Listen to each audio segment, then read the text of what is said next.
Jaya Radha Madhava Kunja Bihari Jaya Radha Madhava Kunja Bihari Gopi Jana Vallabha Girivaradhari Gopi Jana Vallabha Girivaradhari Yashodanandana Braja Jannaranjan Yashodanandana Braja Jannaranjan Yamunatiravanachari Tiravanachari Radha Madhava Kunja Bihari Radha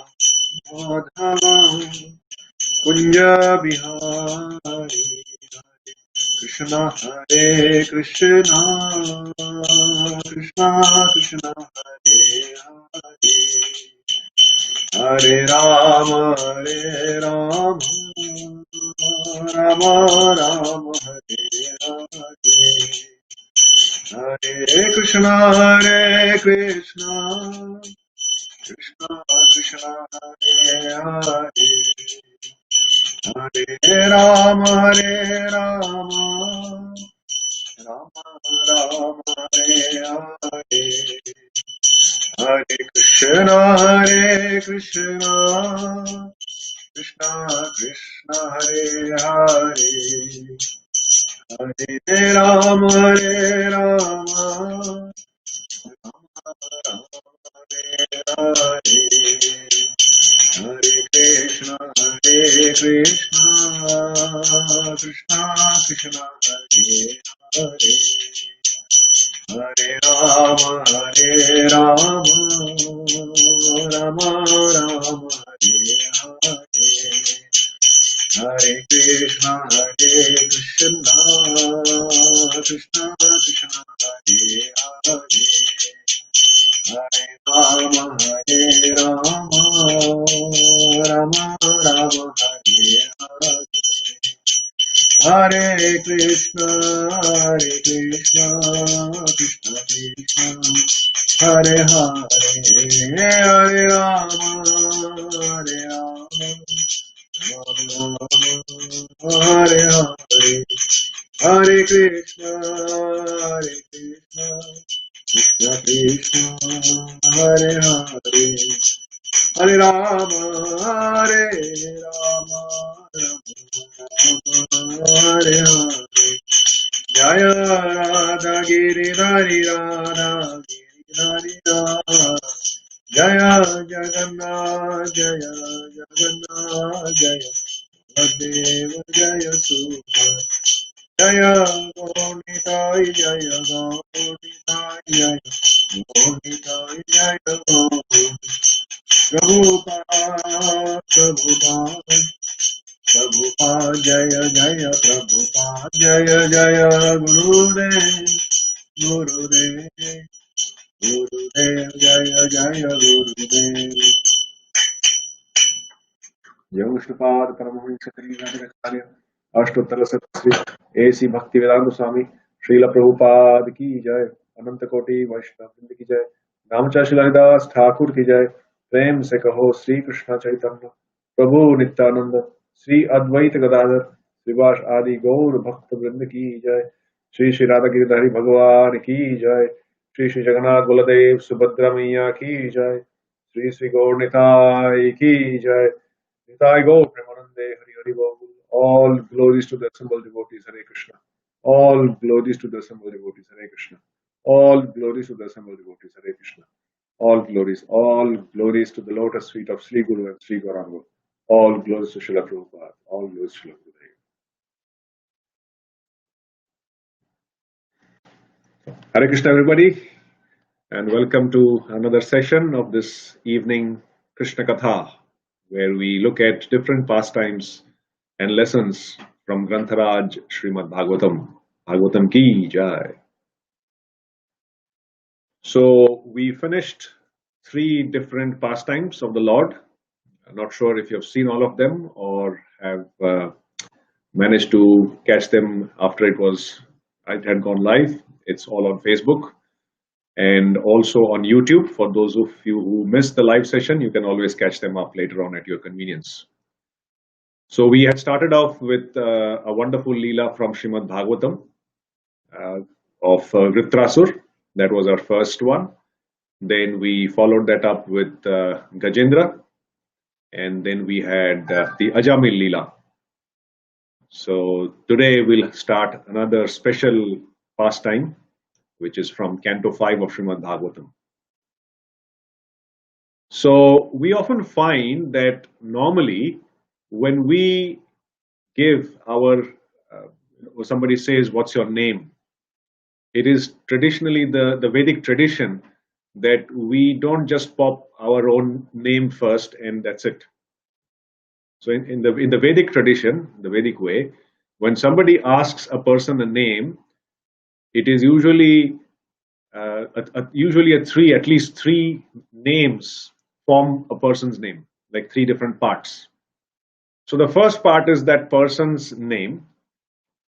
The middle part is the person's, usually the person's father's name, and the last part is what we call the surname, is the family title. So this is the traditional way in which somebody gives his introduction, of course, from a material viewpoint. So why is that important? Because we are not, we are not on our own. We just don't spring up from nowhere. Our existence is based on the birth we are given by our biological mother and father. And as an acknowledgement and gratitude, and always remembering that we were raised up by our worthy parents, the father's name is always repeated after one's personal name. And then the family name. So it gives, when a name is said, it gives a complete perception of who you are, who your father is, and what is your lineage. Why is lineage so important? It carries responsibilities. And we'll touch upon this point in this particular Leela. But the reason I brought this up is it is very important sometimes for us to understand what's behind the name. Nowadays, this is a big fashion of parents just giving any name that they find, very, very rhythmic or very dramatic, or something that is pleasing to the ears. But as we saw in the Ajami Leela as well, naming a child is very important. And the name should be given in a way that benefits the child, more so a spiritual benefit. So there is a name that is given to a particular subcontinent. In fact, the whole planet at one point was called Bharatvarsh, or is called Bharatvarsh. But prior to that, it was called something else. Not sure if you're aware, but it was called Ajanabha Varsh before. And then it changed its name, or the whole place changed its name to Bharatvarsh. So who is this Bharat? Why did a name get changed to another name, and it is continuing even today? So whosoever's name was given to this Varsha, this tract of land, must have been quite glorious, must have had some excellent qualities, must have been a great personality that we can draw inspiration from, that we can draw some lessons from to implement in our own life. Isn't it interesting that we should know about the person upon whom this whole tract of land got its name, Bharatvarsh? So we'll look at the pastimes of Bharat Maharaj in this session. And obviously, we'll not be able to finish the entire pastime in this session, so we'll continue it in a serial order, serial form. So we'll be talking about that. And when we talk about Bharat Maharaj's Leela, there are many aspects of this pastime. But most important that catches our attention is the fact that this Leela, at least the first part of the Leela, focuses on something very important and interesting. And it talks about the attachment we develop, knowingly or unknowingly. So the attachment we develop should ultimately benefit us, should ultimately help us reach our ultimate destination. But when that attachment, instead of leading us to the ultimate destination, pulls us down and causes our downfall, it is fatal. So, in this particular first part of the Leela, we will be talking about the fatal attachment and meditate on that particular aspect of this Leela. So, before we take up the verse and start the pastime, we'll do the invocation prayers. ॐ नमो भगवते वासुदेवाय। ॐ नमो भगवते वासुदेवाय। ॐ नमो भगवते वासुदेवाय। नारायणं नमस्कृत्य नरं चैव नरोत्तमं देवीं सरस्वतीं व्यासं ततो जयमुदीरयेत्। नष्टप्रायेष्वभद्रेषु नित्यं भागवत सेवया भगवती उत्तमश्लोके भक्तिर्भवति नैष्ठिकी। ग्रंथराज श्रीमद् भागवतम की जय। So this is from 5th Canto, chapter 8. So before we talk about Bharat Maharaj, we need to understand what is his lineage, who was his father. And that will give a glimpse of the lessons that he got from his childhood, what he imbibed in his personality, and how he became so glorious that this whole continent was named upon from his name. So we understand from Bhagavatam in the previous chapters that there was a great king called Maharaj Nabhi, and he had a wonderful wife, Meru Devi, and from this couple they had a few sons, and they had 100 sons. Sorry, they had one son, that was Rishabdev. So Nabhi and Meru Devi, they meditated on the Lord, and they wanted the Lord to appear, or they wanted the Lord as their son, or somebody as good as the Lord as their son. So the Supreme Lord said that, well, there's nobody who's like me, so looks like I'll have to come as your son. So the Lord appeared from the womb of Meru Devi as Rishabdev. And in the course of, he was obviously was a great king. He ruled very nicely, and he got married to Jayanti, and he had 100 sons, Rishabdev. So the first 10 sons, the elder sons, they were all Kshatriyas, and the eldest amongst them was called Bharat. His name was Bharat. Then the last 9 sons, they were Mahabhagavats, the preachers of Srimad Bhagavatam, and their details are described more in the 11th canto as the Navayogendras. So they were also the sons of Rishabdev, and the rest of them, they were Brahmanas. So 10 Kshatriyas, of which one was Bharat Maharaj, and the rest of them, they were all qualified Brahmanas who followed the Karma Kanda system and lived a completely Vedic civilized way of life. Of all the sons, obviously Bharat was the eldest, and there is a nice description in the previous chapter which talks about Rishabdev, and perhaps we'll do that Leela in more detail in one of the later sessions. So he gave some wonderful instructions to his sons. And the primary instruction to all his sons was that since Bharat is extremely qualified, very, very skilled, and the future king, you should all cooperate with each other by being under the advice and guidance and instructions of Bharat Maharaj. So from the very beginning, he established that system, that culture, that all the brothers cooperatively act and follow the instructions of Bharat Maharaj under his guidance. So Bharat Maharaj, he was trained to be a qualified king, and eventually he ruled extensively. All his citizens were extremely happy, and uh, a, he married a personality called Panchajani, and from her he had five very capable and wonderful sons.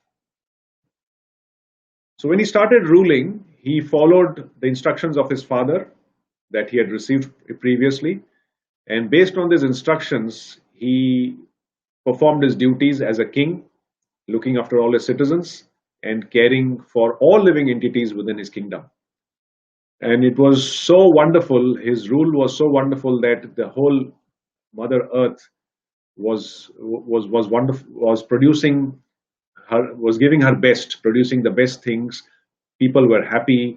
There was no problems that they faced generally, and they were extremely. It was a loving relationship between the citizens and the king, something that we cannot even imagine in today's world. So he followed his father's instructions, and a part of father's instruction was to engage in or to intensify his devotional service by doing his duty and also worshipping the Supreme Lord.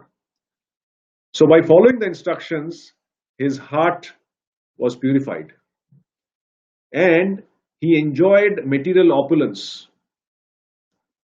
Bhagavatam says he enjoyed material opulence for how long?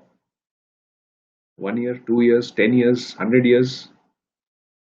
Take a guess. He enjoyed material opulence for 10 million years. Now I know it. Now it sounds, I mean, oof. How can somebody even stay alive that long? This is the amount of time that Bharat Maharaj was destined to enjoy, not his lifespan. Bhagavatam says, Varsha Ayuta Sahasra, means 1,000 times 10,000. That many years was destined for Bharat Maharaj to enjoy his opulence. So he was ruling very well. He was not attached to the opulence. He was not attached to just doing his duty. His only attachment was to his father's instructions and doing his duty to the best of his ability. And that's why he was loved by all. And because he was extremely powerful, extremely qualified, the tract of land, the place was referred to as Ajanabha Varsha. But because he was an extremely wonderful ruler, that place was renamed as Bharat Varsha. So that's how the whole place that we know as Bharat Varsha gets its name from. It's a wonderful, illustrious personality. So when his period of 10 million years was about to end, he knew that it's about to end.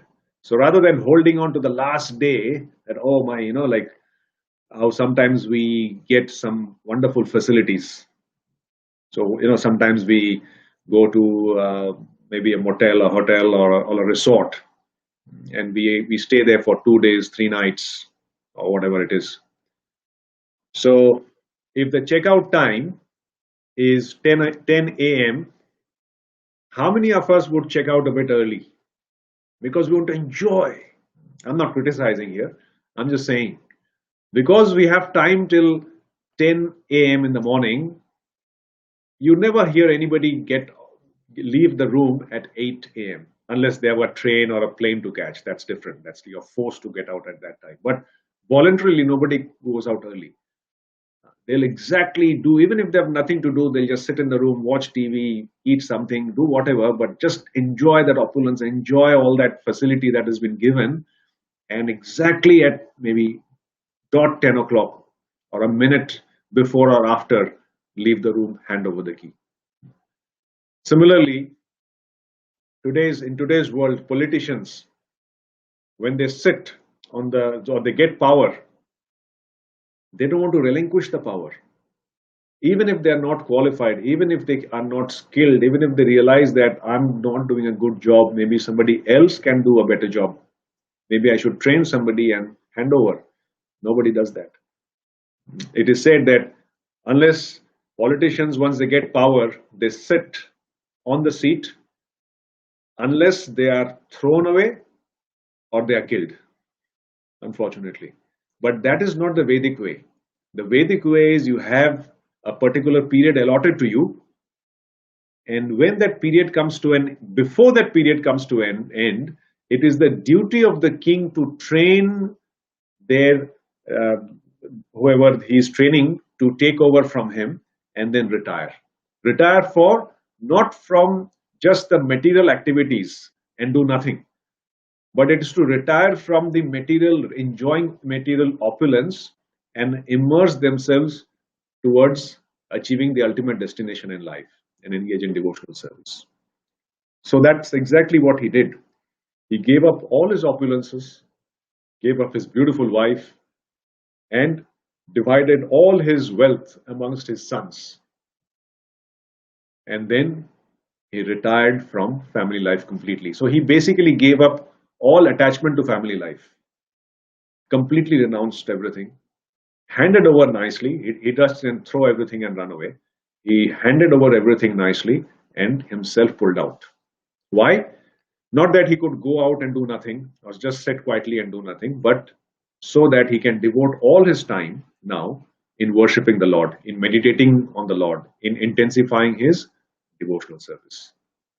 So he went to Haridwar. Lo and behold, even Ajamil went to Haridwar. Remember in the last Leela? So there's some connections.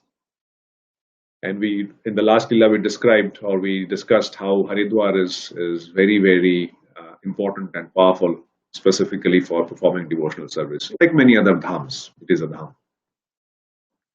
So in Haridwar, he started performing his devotional service.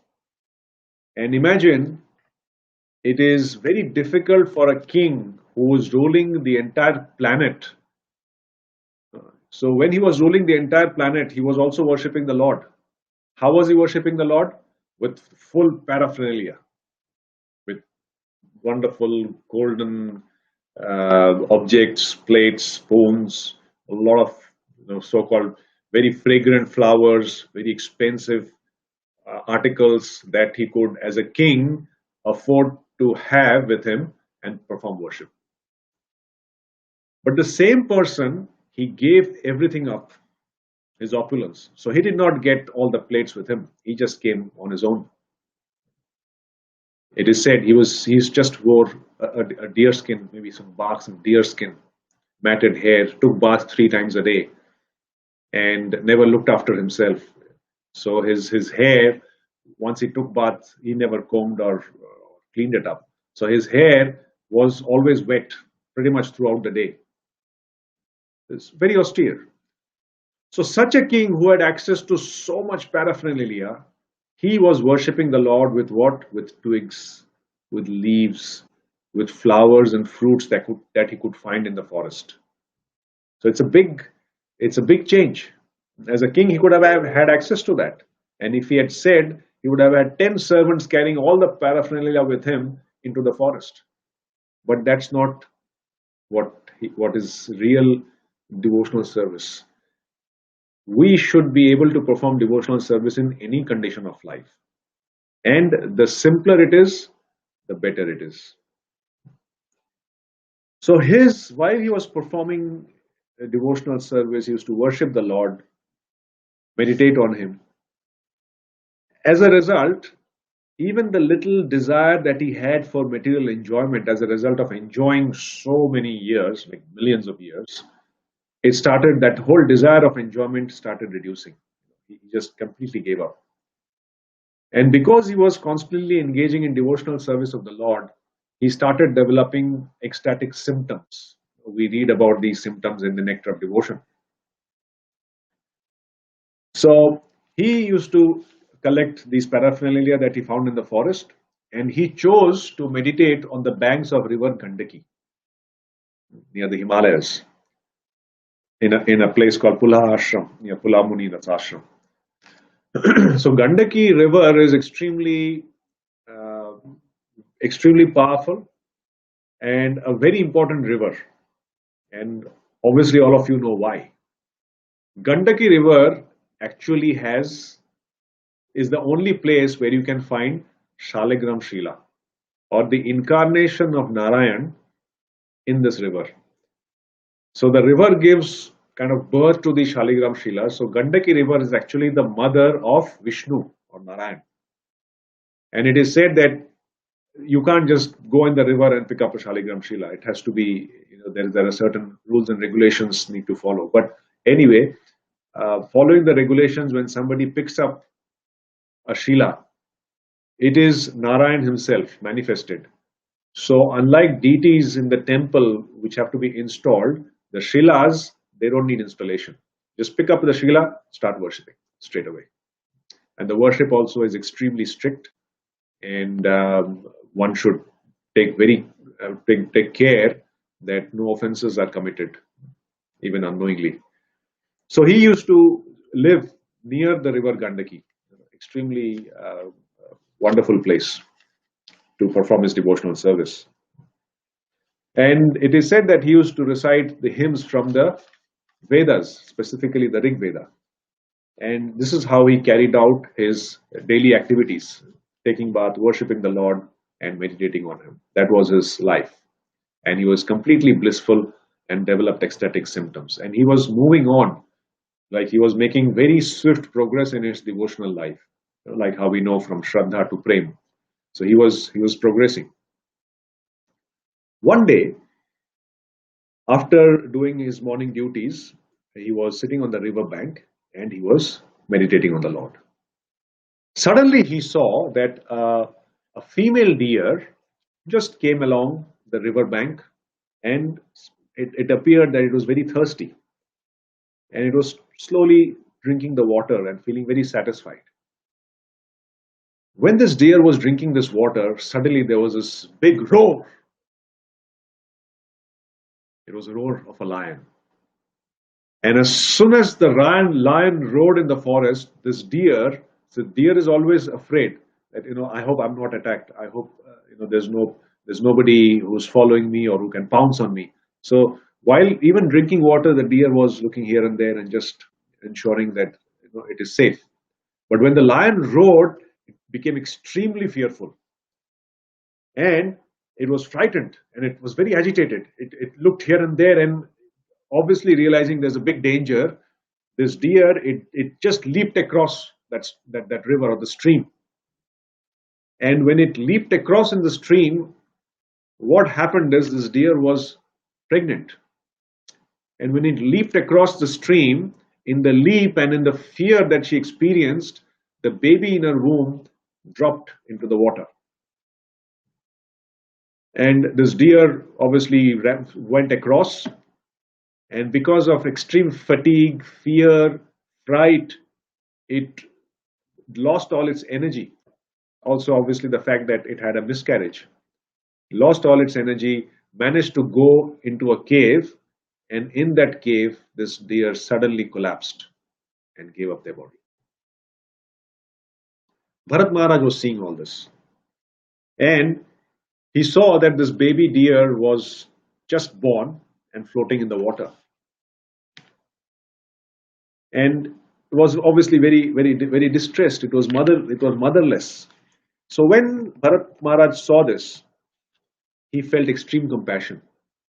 So any devotee who's sincerely practicing devotional service, whenever he sees any other entities, living entities in distress, first thing that happens is he feels compassion for that person. He feels the pain of the other living entity.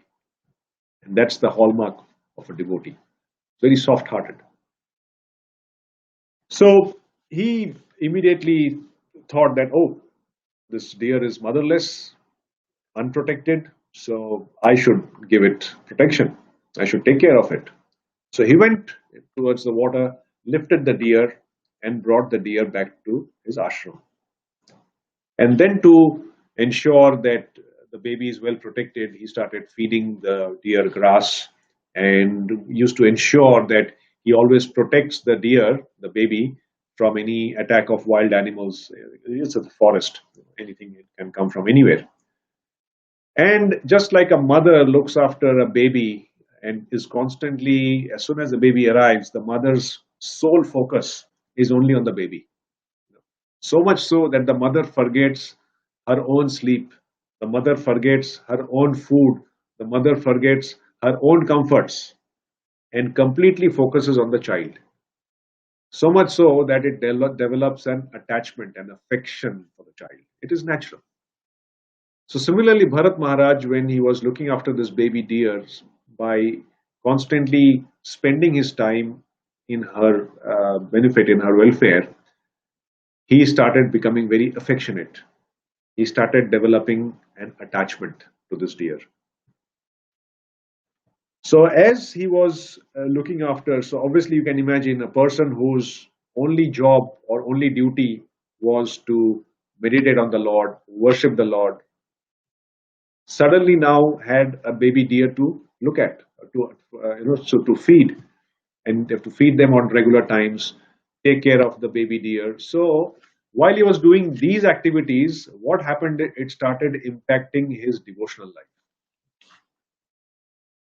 So he forgot the timings of his worship. Sometimes he even left his worship. He even started neglecting the regulations that is essential for spiritual advancement. It is very important to follow regulations. So, due to he just thought, I mean, he realized that fact that his worship has been affected, his devotional service, the intensity of his devotional service was affected.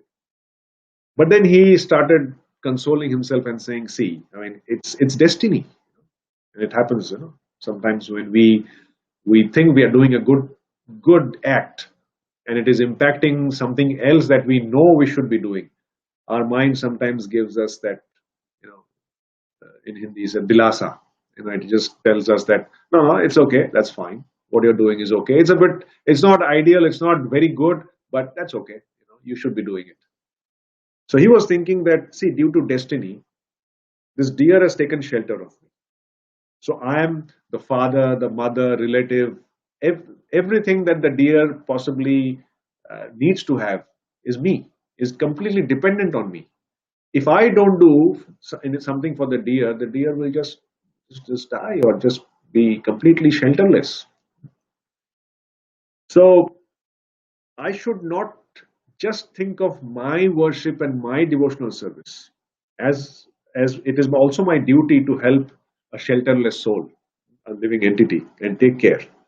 So even if it hampers my welfare, it's my duty to take care of a helpless living entity. Because I cannot just sacrifice my interest. Sorry, I cannot sacrifice somebody else's upkeep, especially when that person is helpless, at the cost of my interest. So like that, he thought and he kept doing. He take as the more he did for the deer, the more he got attached. The more he got attached, the more he started doing. It's like a cyclic process. Attachment leads to more attachment.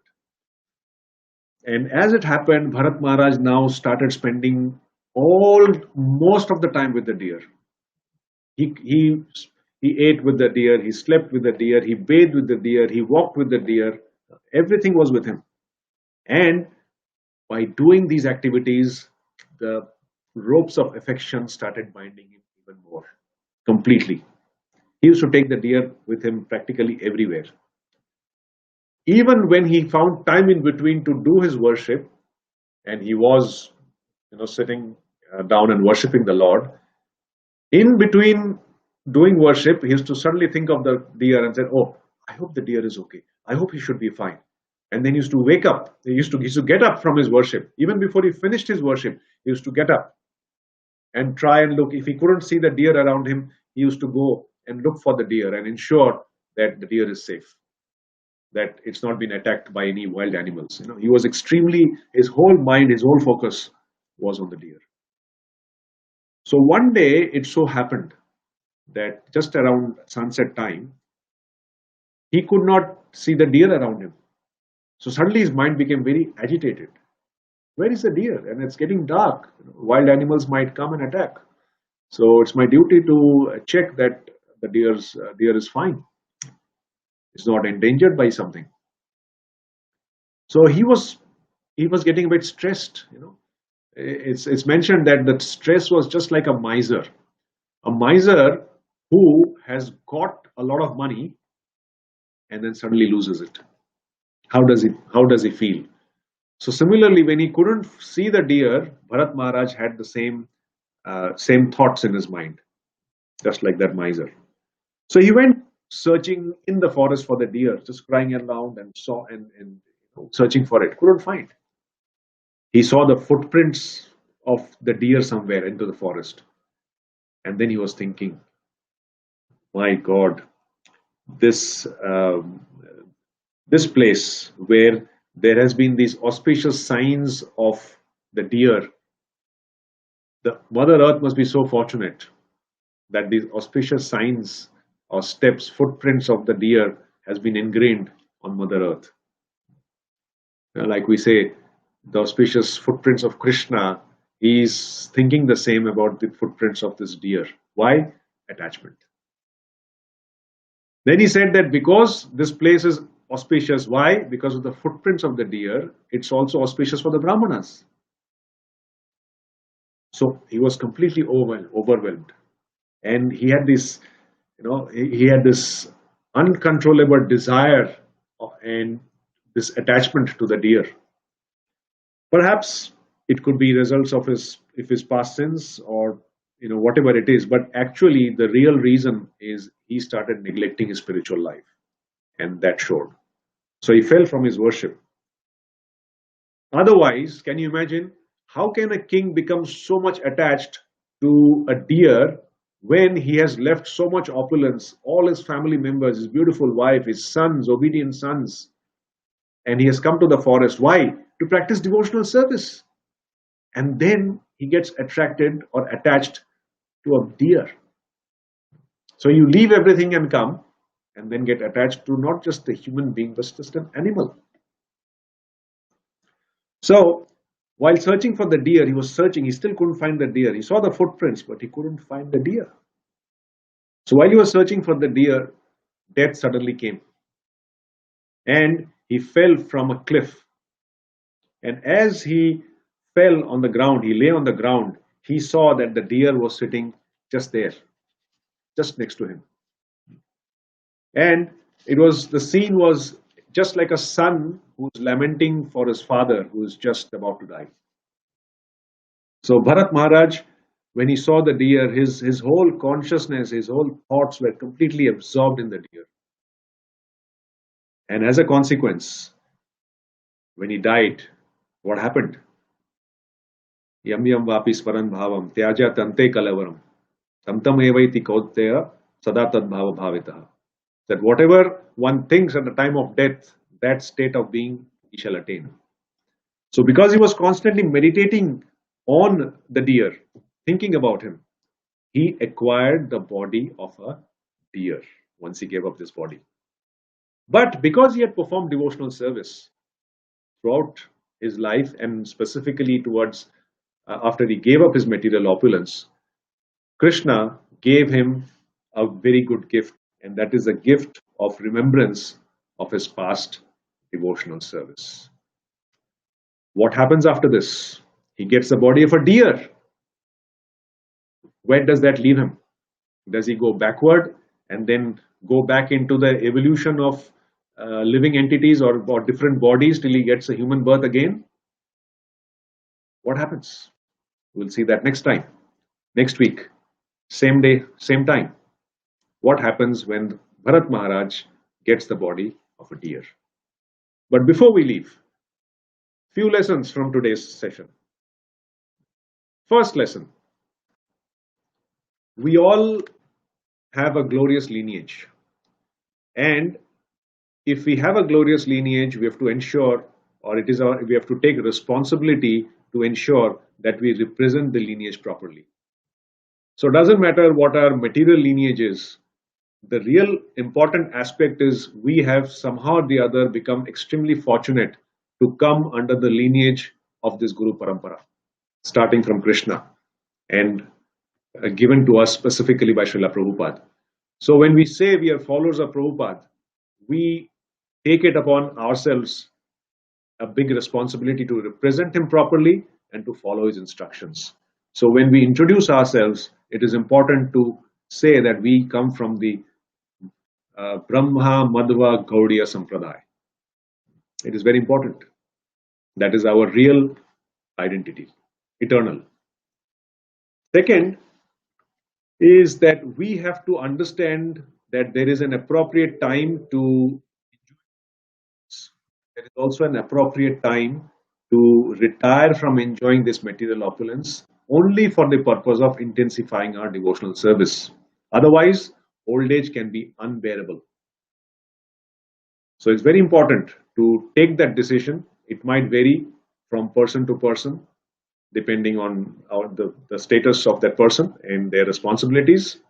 But an appropriate time must be fixed to intensify our devotional service. We don't have to necessarily leave and go to the forest like Bharat Maharaj, but even if we are at home, we should try and follow the different varnas as recommended, or the ashrams that we need to go through. Third, spiritual life is actually very simple, provided we are completely surrendered. So we need to be simple and we need to be surrendered. And to be surrendered, we need to follow the regulative principles. So that's why nobody can just say that, oh, I'm a follower of Prabhupada or I'm following Bhakti Yoga, but I don't have any regulations. I just do it whatever I feel like. It doesn't work like that. So if we are following something, it is based on the instructions and the regulations given by the Parampara system. Very important. Fourth is the fact that we are progressing in our spiritual life will be indicated by the softness that we develop in our hearts. And that is evident externally by the compassion we develop when we see people suffering around us. Doesn't matter whether they're related to us, doesn't matter whether we like them or not. Whoever is suffering, we feel genuine compassion in our hearts. And that is the sign of advancement for a pure devotee. And the compassion is not for the material condition, it is for the spiritual upliftment.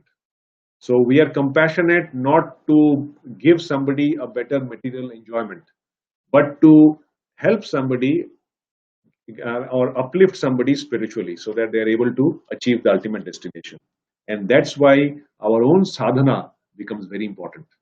If we do not have our strict sadhana, then we can't even help ourselves, what to talk about helping others. So 4 points. One is we have to be proud of our glorious lineage. Second, we should know when to minimize material activities and intensify our devotional service. Third, keep our spiritual life simple and completely surrendered unto the Supreme Personality of Godhead, specifically in the association of devotees. And the fourth one, the advancement in our spiritual life will be evident with the compassion we share for other living entities, and that will be directly proportional to our intensity of sadhana in our own devotional lives. Thank you very much. Hopefully, there'll be some interesting points that you can take away today and apply straight away. Grantaraj Srimad Bhagavatam ki jai. Thank you very much. Hare Krishna.